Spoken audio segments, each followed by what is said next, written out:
those times when you don't leave home, American Express is proud to bring you this local presentation of the American Experience. As is the C.K. Williams Foundation. Josephine C. Williams. What I loved was popcorn, the smell of the fresh cut grass, the crack of the bat on the ball. I mean, that's corny, but that was like somebody beginning to conduct an orchestra. Well, that's baseball, and it's my game. You know, you take your worries to the park and you leave them there. You yell like crazy for your guys. Good for your lungs. And nobody calls the cops. The Jew, the Greek, Armenian, were foreigners. We were the Ginzos from the other side. And the only thing that made the connection was this baseball game, because baseball was America. Forever Baseball, next on The American Experience.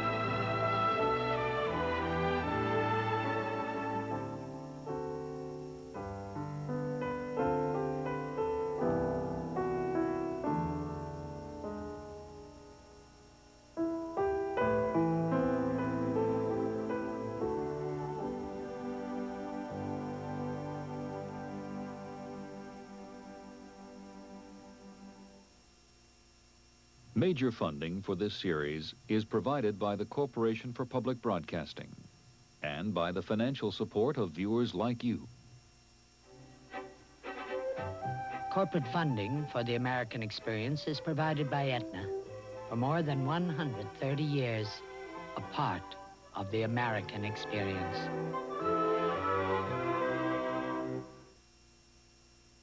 Good evening, I'm David McCullough. It's one of the supreme American inventions, like the airplane or jazz, and it's the subject of tonight's film, Forever Baseball. Just why we Americans so love baseball is hard to explain even among ourselves. Some of the appeal is obvious. Anybody can play. Young, not so young, men, women, all shapes, all sizes.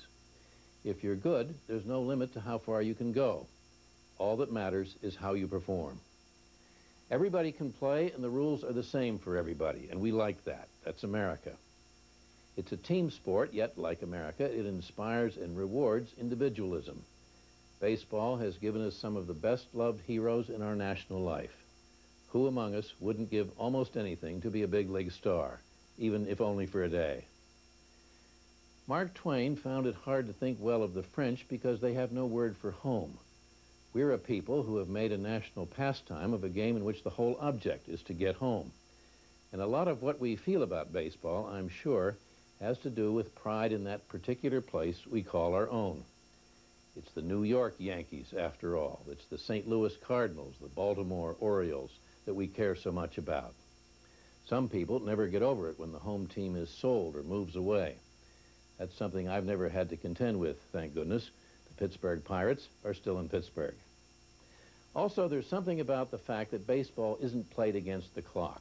In baseball, there is no clock. Time doesn't matter. The game matters. A tie game, theoretically, could go on forever.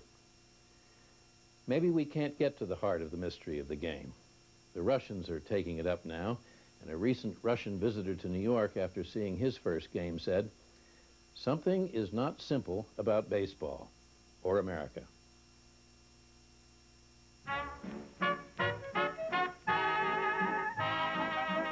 For true believers, it's a sight to behold, an almost mystical configuration, a geometrically perfect landscape. Its dimensions seem to fit the country, regardless of time or terrain.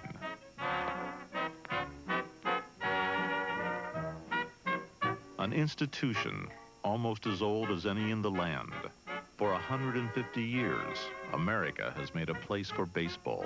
Take me out to the ball game. Take me out with the crowd. Buy me some peanuts and Cracker Jack.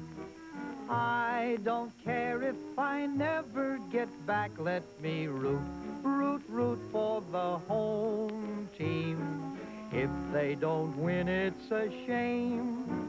For it's 1, 2, 3 strikes, you're out at the old ball game.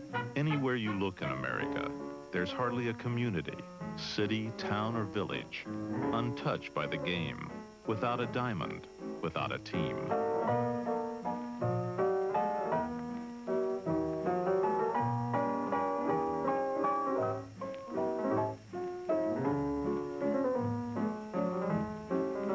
Baseball is a game that's left an indelible mark on the culture and given us something to talk about. The game is the most redolent of memories in your own boyhood.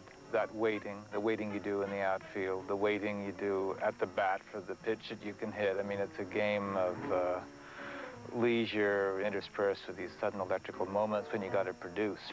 In between those moments, those seconds that stretch to minutes, is where we are creating that game in our minds. And I think that for the writer, that's not just a provocation to the imagination, that's suction on the imagination that pulls it out. Baseball, you can kind of sense when you hit it right, hit the right note, there's a gratification.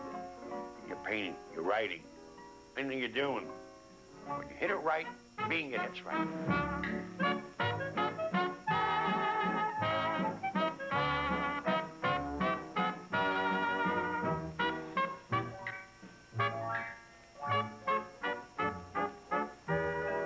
Baseball is a game that carries with it the power of myth, the weight of legend, the burden of history.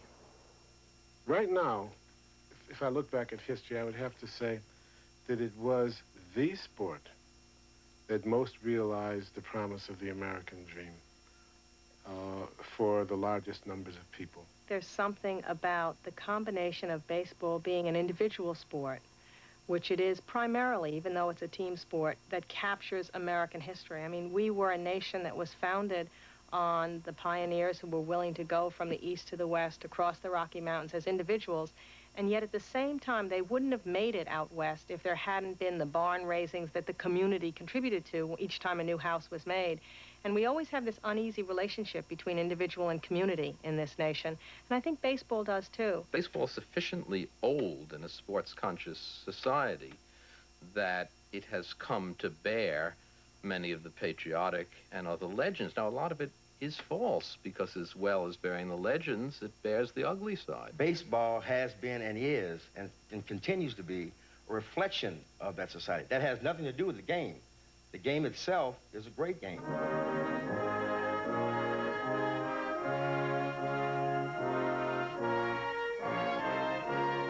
The 19th century poet Walt Whitman wrote, "I see great things in baseball.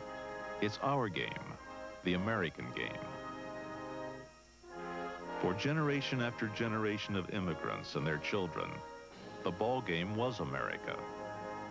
We wouldn't drink milk from the bottle. We wouldn't go to Sheffield or Borden because that was for the Americans. And we wouldn't buy white bread.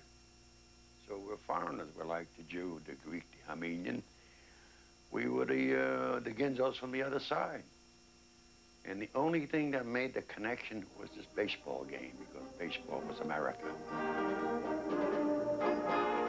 There's the danger of taking the game too seriously, of being carried away by symbolism and metaphor. But if there are rituals by which a country is known, they include pastimes, some of them repeated summer after summer, as far back as anyone can remember. This wasn't just a playing field, but hallowed ground. Not just a game, but an occasion of state. Only in baseball were presidents obliged to throw out the first ball of the season, except Warren Harding, who had a sore arm.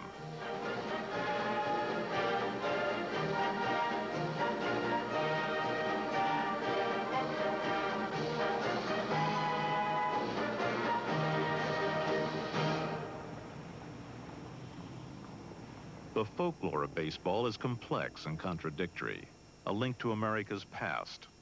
That may explain why the game also attracts the attention of American thinkers, of writers and artists, enough of them to fill the wing of a museum.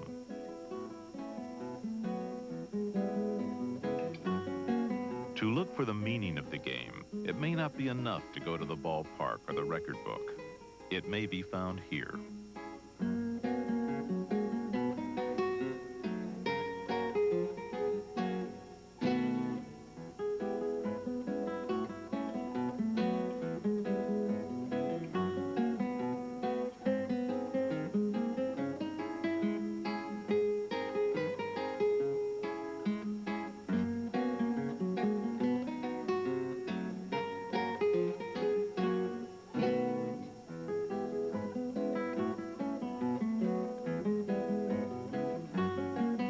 It's almost as old as baseball itself. This need to explore not only the substance, but the spirit of the game, to understand its hold on the imagination. You know, it's a ball game. It's a feast of abstract art. The ballpark's got 50,000. I painted 1,000, so I'm really getting the essence of baseball.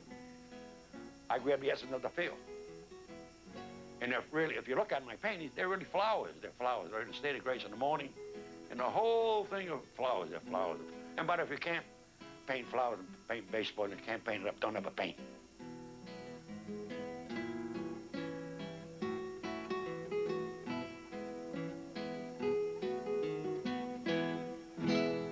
I've often thought perhaps that the seed of my love for history really was set in baseball, because in those days when I listened on the radio to the Brooklyn Dodgers while my father was at work, he never told me that the box scores would be in the paper the next day. So when I kept score for him religiously at home and would share the game with him on our porch at night when he came home, recreating the history, in other words, of that game, I thought without me, he'd never know what happened to the baseball game. I'm a paleontologist. I work in a fossil record where 99.9% of the information is missing. In baseball, everything that happened is known, at least in some overt numerical sense. So we have complete statistics for 100 years of unchanged activity. There's almost nothing else for which we have data like that. For the American male, and maybe for many American females now, there is an unbroken continuum of games that you've seen merging with games that you played in as a child, so that all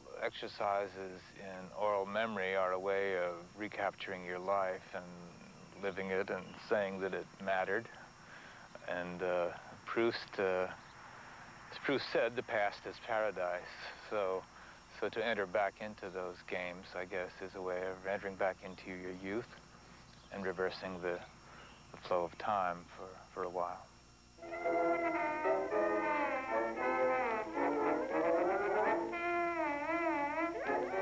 In baseball, you can go back in time, almost as if nothing's changed. Walk into New York's Metropolitan Museum, and here among the treasured relics of ancient civilizations are cardboard icons of a storied past. Icons can be sacred or profane. For a great many people, these are sacred. That's the great Ty Cobb, the Georgia peach. And that's Christy Matheson, the immortal Christy Matheson. And this one, of Hannes Wagner, today is worth $100,000. Icons don't come cheap. But in baseball, nothing's more valuable than nostalgia, no matter the era. Let's see, where was you in 1905, kid? I was in Philadelphia in 1905, Philadelphia Nationals. Oh, that was the year that our Athletics won the pennant and played the Giants for the World Series. You know, the Giants of that year had that great Matheson, a wonderful pitcher, perhaps the best pitcher that this country has ever had. Well, kid, do you think the old ball players are ahead of the players of today? No, I don't think so. I really don't. But you know, it was a little harder going in these old days, wasn't it, kid? You bet your life it was harder going. Even then, Kid Gleason and Connie Mack could each look back on more than 25 years in the game. These were the 1905 Giants, raising their championship flag over a game played pretty much as it is today, the same way it was played in 1876, the year Major League Baseball began, the year Custer lost to the Indians, and Chicago won the pennant. The game might not have been invented by a general named Doubleday, but by a bank clerk named Cartwright. It hardly mattered. In baseball as elsewhere, there's plenty of room for both myth and reality. There wasn't any old breast protectors then, was there? Any mats? No shin guards either, was there? And them old infielders either. They didn't put on any of them, those large-fingered gloves, did they? No, did he? But things have improved wonderfully since then, though, haven't they? Oh, wonderful, wonderful. Take it from the novelist Bernard Malamud. The whole history of baseball has the quality of mythology. Don't you think, though, today, kid, with it all, no joking aside, that most of these players ought to be playing for the fun of it? Well, a lot of them does play for the fun of it. Well, name me a few that play for the fun. But I can't do that right now, boss, but There might have been no more hollow laugh in baseball history. They were expected to play for the fun of it, to be honest, even noble. But Kid Gleason knew something was wrong as he watched his team, the heavily favored Chicago White Sox, lose to Cincinnati in the 1919 World Series. 8 of his players had conspired with gamblers. The fix was in. There's been no bigger scandal in American sports.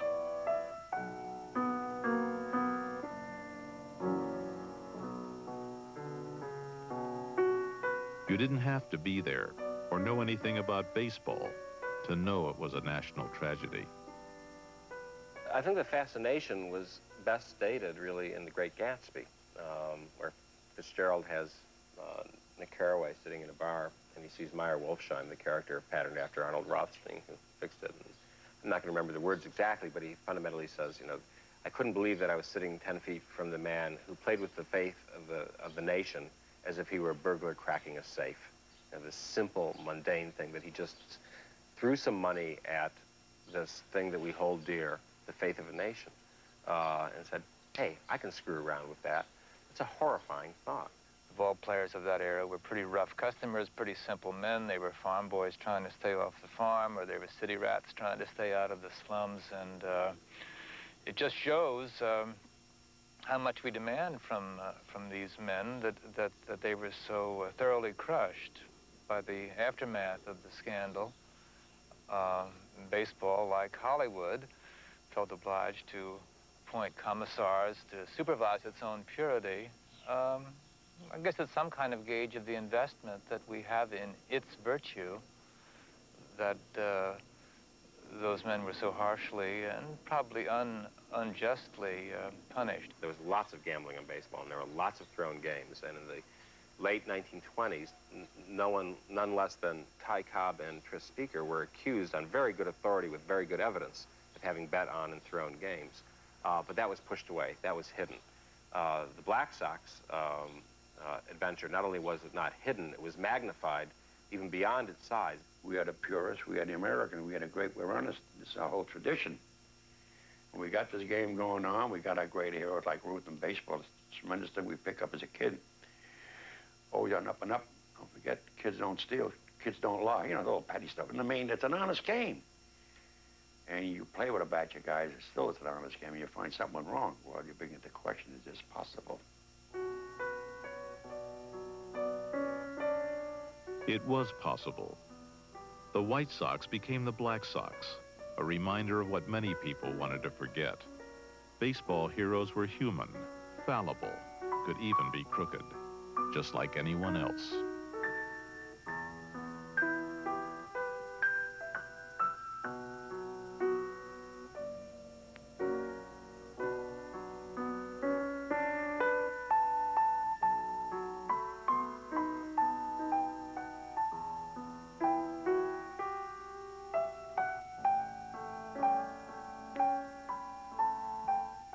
I remember a guy in the 1930s was telling me that baseball is a fixed game. I said, man, you're out of your mind. I couldn't live with nobody.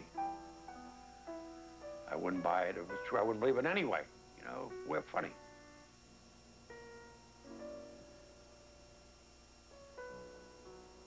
A game with the power to shatter illusions also had the power to restore faith. Perhaps it's the most enduring of all metaphors about baseball. It's linked to the country, to the land, to the seasons, to spring.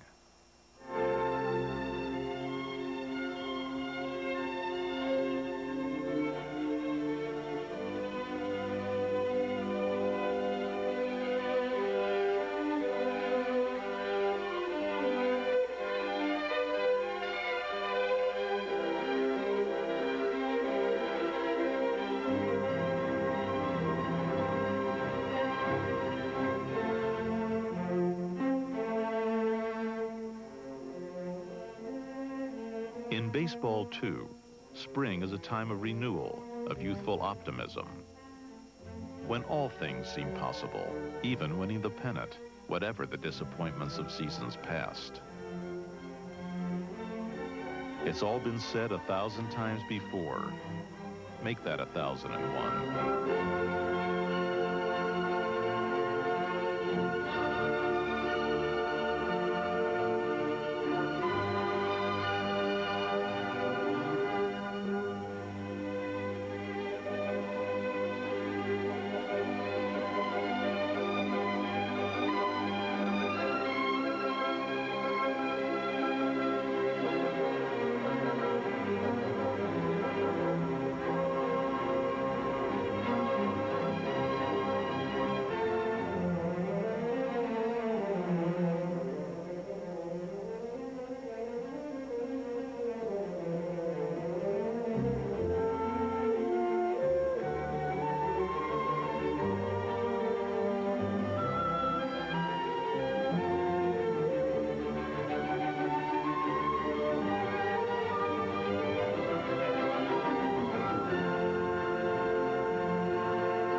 I've always wondered, what the hell is this man Ralph at 74, going to be 75, still charged up about baseball? And I have all kinds of answers, ballet, this thing and that thing and that thing. And I have a million answers because it's always been bugging me. I mean, my friend like said, Ralph, you're 72, you're still going to see a goddamn ball game. Still pick up the newspaper, first page is baseball. Like this morning, two important things, Poland and China. And yet I got to go to baseball first. What is this thing that drives you to baseball first? What's the score? What's the thing that gets you? Well, about a couple of weeks ago, I finally think I got close to it.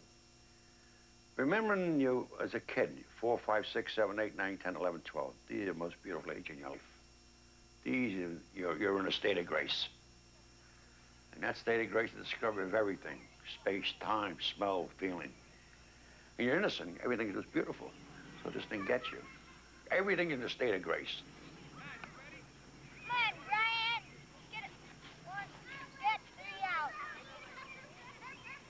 This is the way it begins, the age of discovery. Baseball's been called a habit acquired in childhood.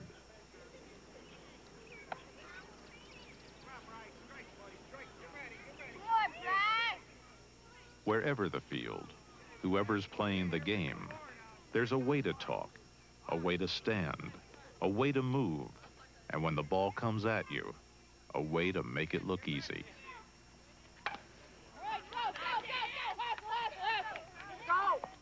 All right, it's good. This is in equal parts baseball and initiation rite. I won't yell at you if you swing. If it's over your head by a mile, yes. But I mean, if it's in there, swing. All right? Talk among yourselves out there. Let's start playing some good ball. We got a good team here, but we got to get it together. We're not playing good ball. All right? If you're going to strike out, I don't mind if you swing it back. Stand there looking, then come back and say, "Oh, gods, coach, that was a bad pitch."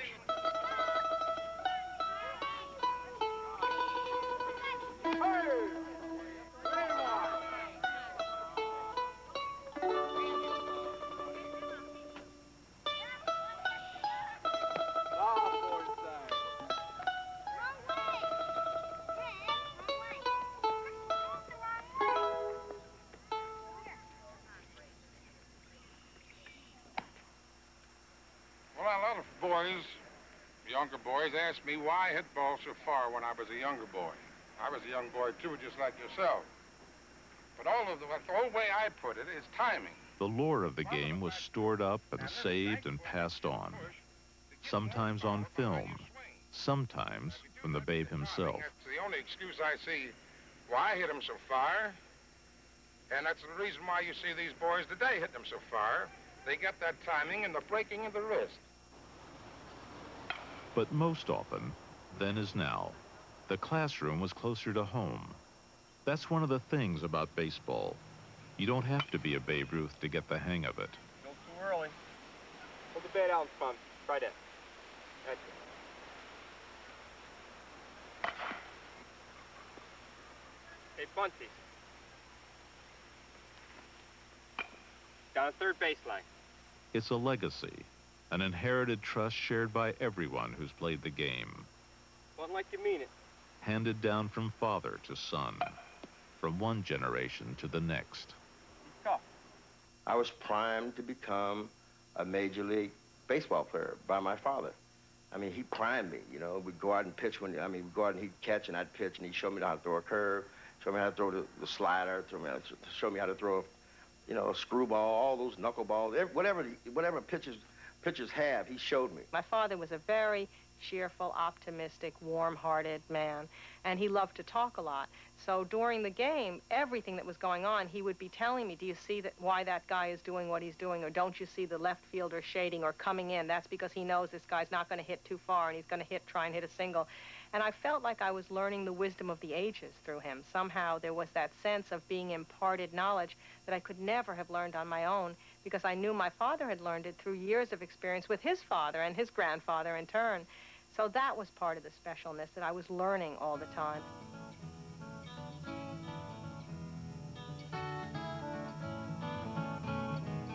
From ballparks to backyards, baseball provokes not just metaphor, but memories.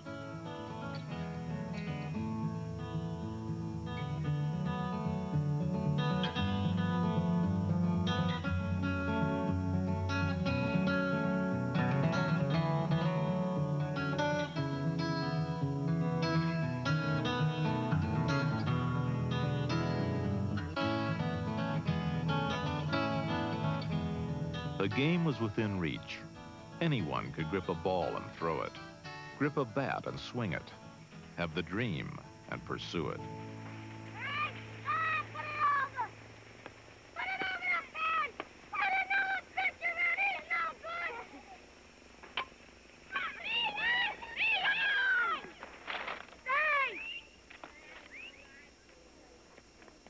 Very easy to make a baseball diamond, as we all know. You just need a stone or a brick or almost anything, a sweater to serve as home plate, and maybe a base or two. A tree can serve as a base, and you're off.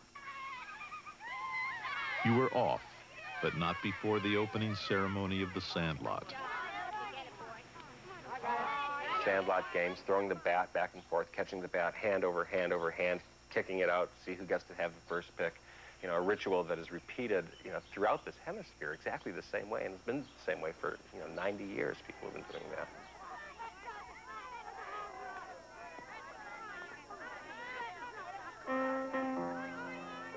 There are rituals by which baseball is known.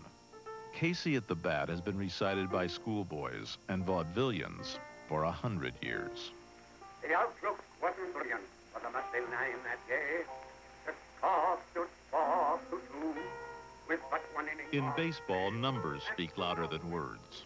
By his account, in 45 years on the stage, DeWolf Hopper recited Casey more than 10,000 times, each time taking exactly 5 minutes 40 seconds to reach the memorable last line.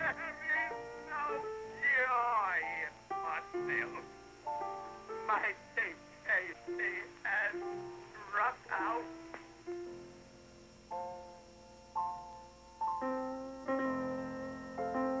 It became a mythic event, the most famous strikeout in baseball fiction. This 1899 version of Casey at the Bat by Thomas Edison was among the first baseball movies made. It was just the beginning. What could be more American? Cowboys playing baseball.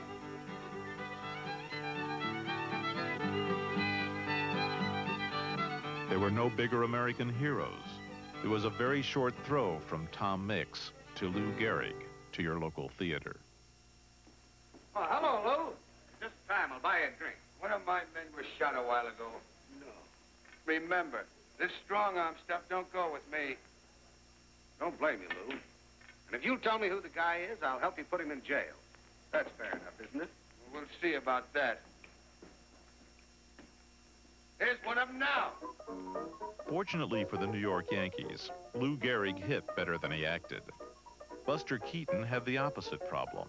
In the film College, hoping to win a girl less impressed with brains than with ball players, Keaton packed for success.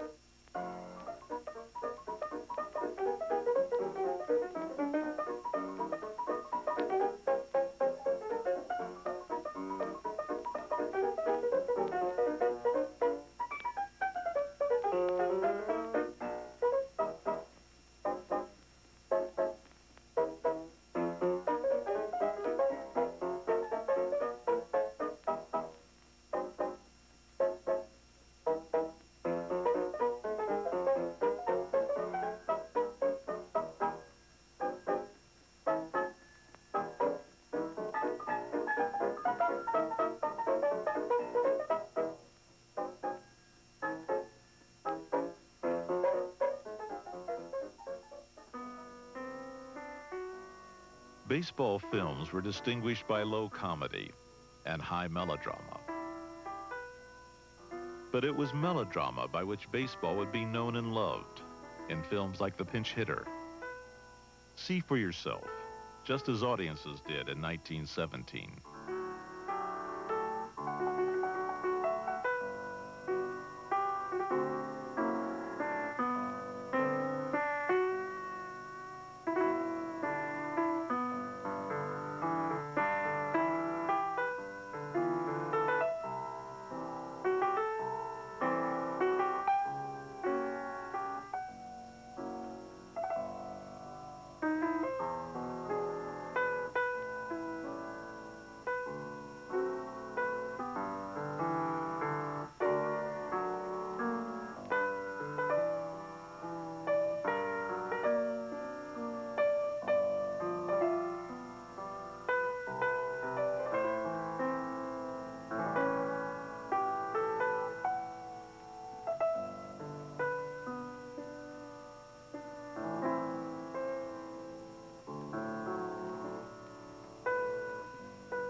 Well, that's baseball, and it's my game. You know, you take your worries to the park and you leave them there. You yell like crazy for your guys. Good for your lungs. Gives you a lift and nobody calls the cops. Pretty girls, lots of them. And a hot dog at the game beats roast beef at the Ritz. When Bogey spoke, America listened. Take me out with the crowd. buy me some peanuts and cracker jack. I don't care if I never get back. Let me root, root, root for the home team. If they don't win, it's a shame. For it's 1, 2, 3 strikes, you're out at the old ball game. Take me out to the ball game. Take me out with the crowd. And buy me some peanuts and The music of the game has been written in quick step, 1-step and 2-step, as quadrilles, marches, and waltzes, as polkas, ballads, and blues, rags, raps, and boogie. But there's been only one anthem. For it's 1, 2, 3 strikes, you're out at the old ball game.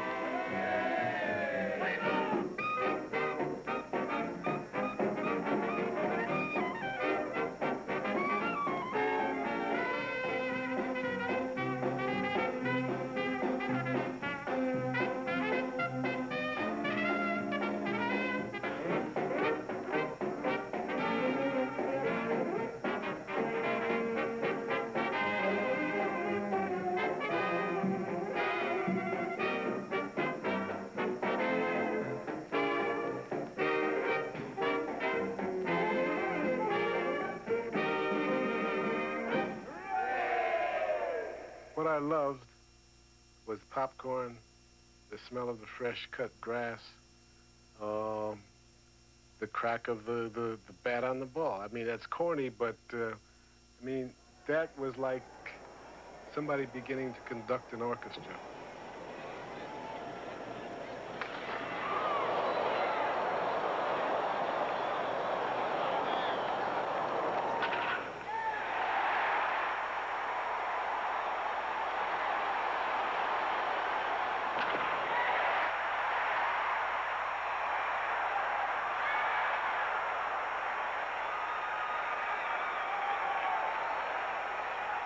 I've just gone to a game. I come home and I can't wait, if they've won.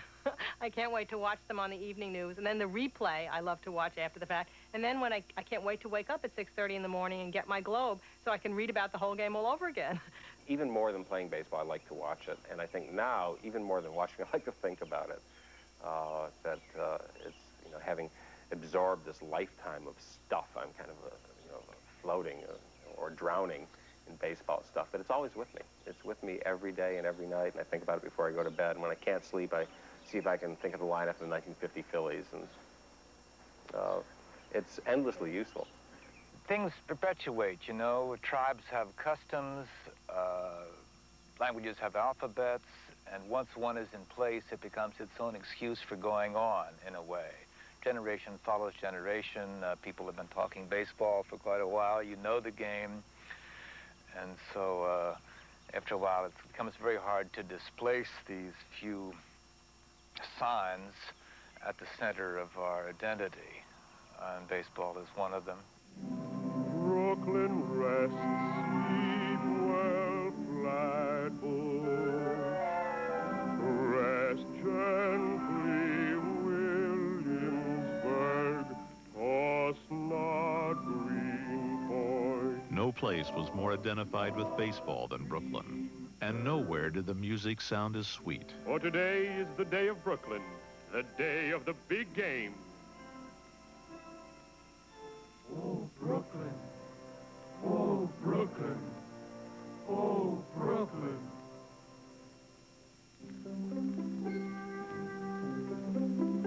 Oh, Dodgers, brave Dodgers. Oh, justify your noble trust. Ever onward, ever upward, until you bust. Dodgers, brave Dodgers.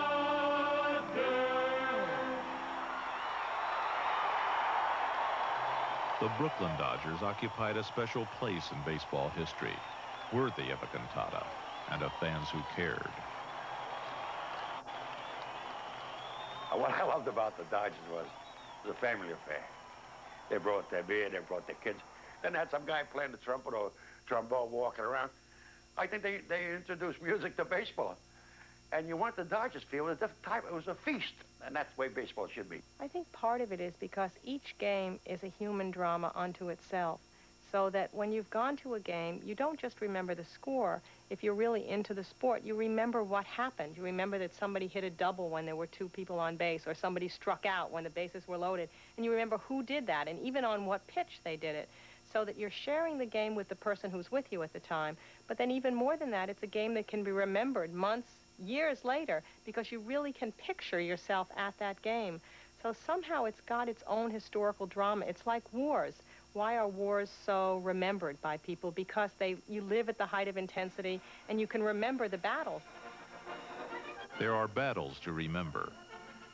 Bunker Hill, the Alamo, the Polo Grounds. If baseball is about caring, about loyalty and rivalry, then it's about what happened on October 3rd, 1951. The Dodgers and Giants met in a final playoff game to decide the National League pennant. The Dodgers, the team that invented the cry, "Wait till next year," surely had it won this year.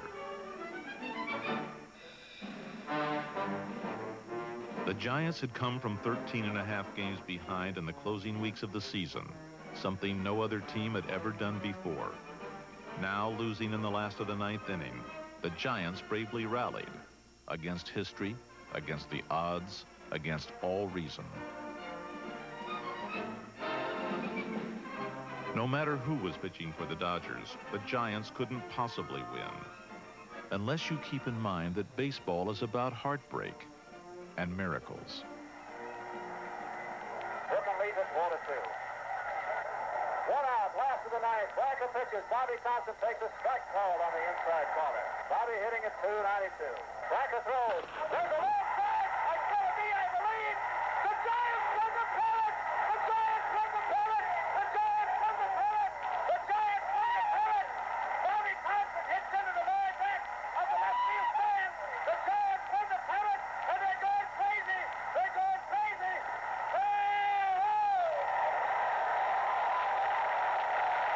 I don't believe it. I don't believe it.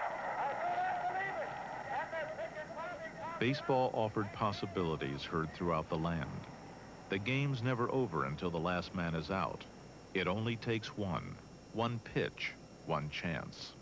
The idea was more important than the game, especially for a nation of immigrants looking for common ground, for ways out of ghettos and into America. Big lines. I got Green, Rooney, Ricky, Kelly, Tommy, Milk. These were first-generation Americans for whom the playground was at least one step removed from the tenement. Your mother and father said, "What the hell is this kid going out playing baseball? Is he crazy with that stick and a little glove? He's running chasing the ball." You say, "Get the pots." Say, "He's a little crazy. What do you guys want playing baseball?" In the meantime, our parents were interested in bread, making a living. My father was a longshoreman and iceman. My mother worked in the clothing industry. You know, this is a hard life. And the kid, "I got to go and play baseball. I got to sit against them." I'm going to go. Get out. Kick out of the house. Legends tell us what we want to believe about a country. Folk tales about folk heroes. Like the son of an Italian fisherman from Sicily, born and raised in San Francisco, a high school dropout who suffered from seasickness and a love of baseball. Joe DiMaggio disappointed his father, but won the admiration of the nation. Hey, man, look at DiMaggio's face. He's Eastern Europe. He's a Greek, he's Italian, he's a Jew. He's all the other part of the world. Then look at, yeah, no. There was an identification with him as a person from the street. He's a foreign-born guy. See, Ruth was an American star, but Joe DiMaggio, with a name like Joe DiMaggio, it means Joe tomorrow. DiMaggio is tomorrow. For DiMaggio and those who looked up to him, baseball was only part of the story. If you look at the names in various periods of baseball's history, in the 1860s, the names are Irish. In the 1880s, the names are German. After the turn of the century, the names become Polish. In the 20s, Lazzeri, Crosetti, DiMaggio, Italian, then black, then Hispanic. And each time you have the ethnic group that is at the lowest part of the sociological ladder using baseball as a way to crawl into the mainstream of American life. The game could claim a place in history, but no one took baseball more seriously than baseball itself. The game's official voice made the biggest pitch of all. No cry was more American than play ball. This is the voice of America, raised with honest excitement, cheering the team. America has many voices, but none is more completely representative than this one. And none comes more simply from the heart. Baseball is one of the great common denominators of American life. When game time rolls round, there are no social barriers. There's no wrong side of the tracks among those who play the game. Baseball is everybody's game. Even the lovely ladies flock to the parks to boo and cheer. Yes, there's no doubt about it. Baseball is king. The rhetoric of the game and the country were the same, as if segregation didn't exist. If baseball was an instrument of change, of assimilation, it also was a reflection of prejudices. I didn't know it. I didn't know it. In fact, I didn't know until they made it conscious that the blacks weren't allowed. We do things we don't even know that we're doing. I mean, I sat in the ballpark for 29 years. I never knew the blacks were allowed to play baseball. How come I didn't ask the question? Well, I was a kid then, but I can tell you my sense from around the house and relatives and being a paper boy for the black newspaper, Chicago Defender, Afro-American, and Pittsburgh Courier, that nobody who read those papers or talked about baseball had the vaguest hope that black people would ever wind up playing Major League Ball. It was something you didn't waste your breath discussing. Hello, everybody. My name is Satchel Paige. Oh, everybody. My name is Satchel Paige. I started playing baseball during my early age. I made the big leagues at the age of 42. I made the big leagues at the age of 42. If I had been a white man, I'd have made it at 22. His name was Satchel Paige, and he stood for what should have been. Maybe he was the best baseball pitcher of his time, a time when blacks played in the Negro Leagues. He could only watch the making of another baseball legend, not knowing that someday their paths would cross. It was the classic American portrait and baseball's classic tale, the legend of Bob Feller, the boy coming off the farm, pitching hay and fastballs.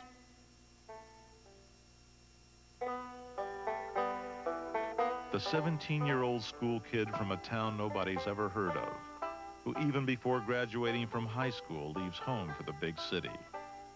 Here was living proof of baseball's link to the heartland.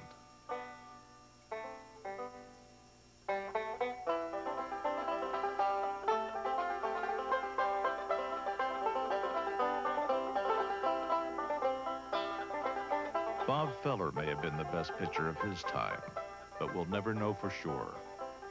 Because Feller and Satchel Paige shared the same time, if not always the same field.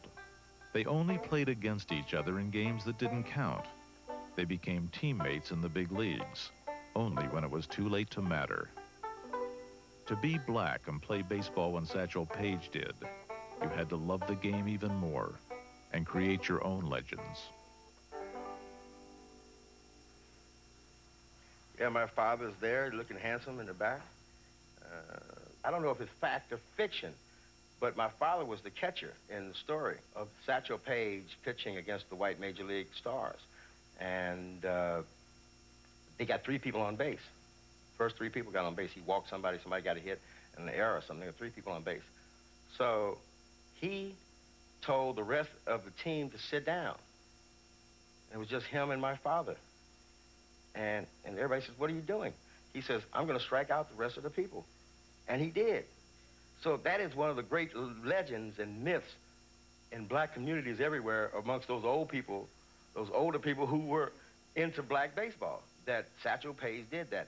And so, you know, when we would think about, can we make this? Can we do this in this society? Can we get over? Can we get into the mainstream? Can we win? You know, a lot of us would always think about that image. Baseball, after all, was no more than an image of the nation's passions and prejudices.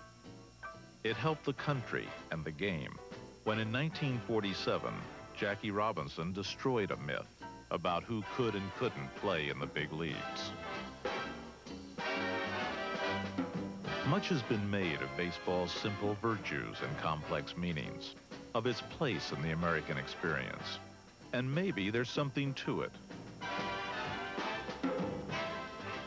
You can argue whether art imitates life or life imitates art, but in the hands of artists and Willie Mays, baseball is both.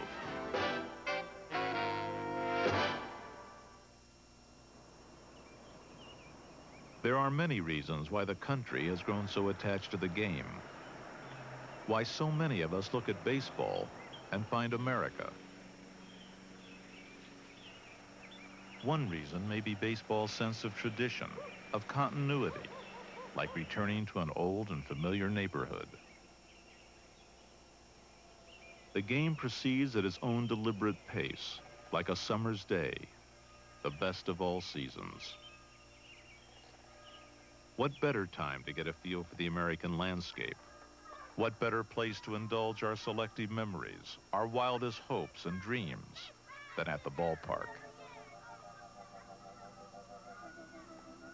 We know baseball isn't just a kid's game.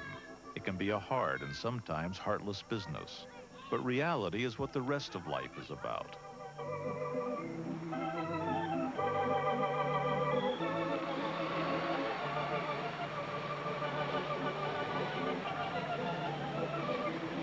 This is about the start of another new season, where the game hasn't yet gotten too big, too impersonal, too mercenary, too far removed from its beginnings, where you can still get a seat for opening day to see the hometown Mets, the Pittsfield Mets.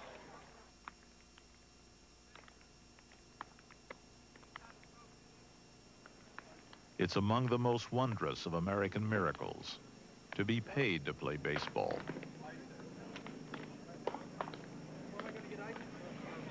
I won't be able to read this.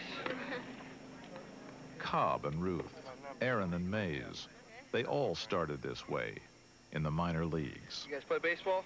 Yep. Good. Stay with it. Someday you'll be here doing better than all of us. All right, guys? Good luck to you guys. Take care, huh? See ya.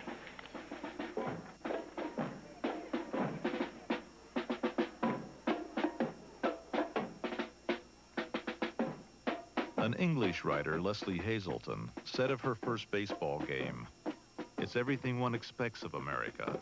A brass band, plumes and drums and high-stepping youth."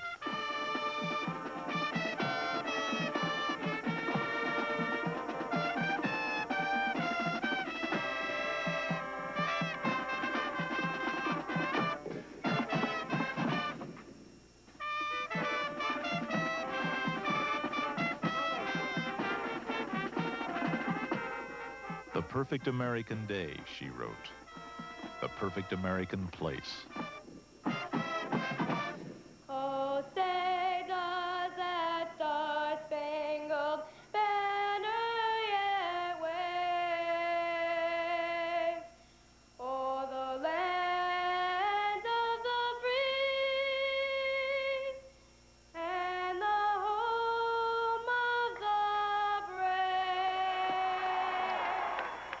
Anywhere you look in America, every spring, the ritual renews itself, not just for every game, but the sweet anticipation, the wait for every pitch.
If there are rituals by which a country is known, this is one of them. Repeated summer after summer, as far back as anyone can remember.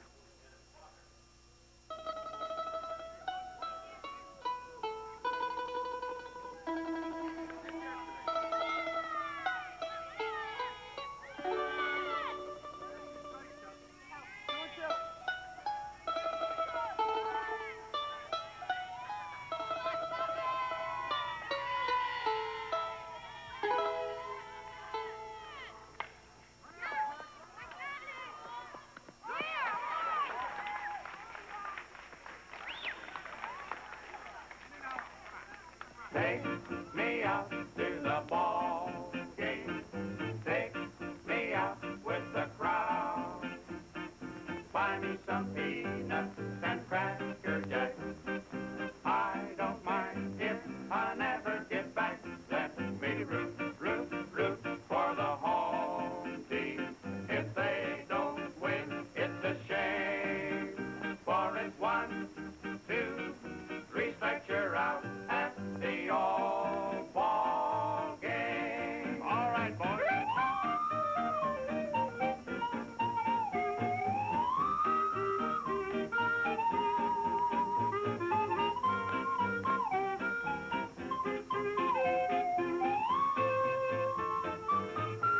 All right, Henry, look out there, man.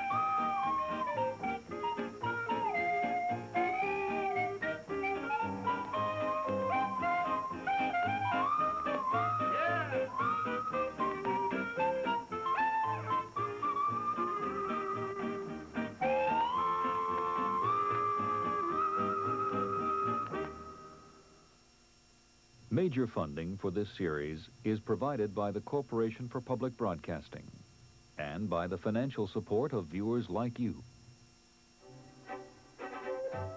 Corporate funding for the American experience is provided by Aetna. For more than 130 years, a part of the American experience. Educational organizations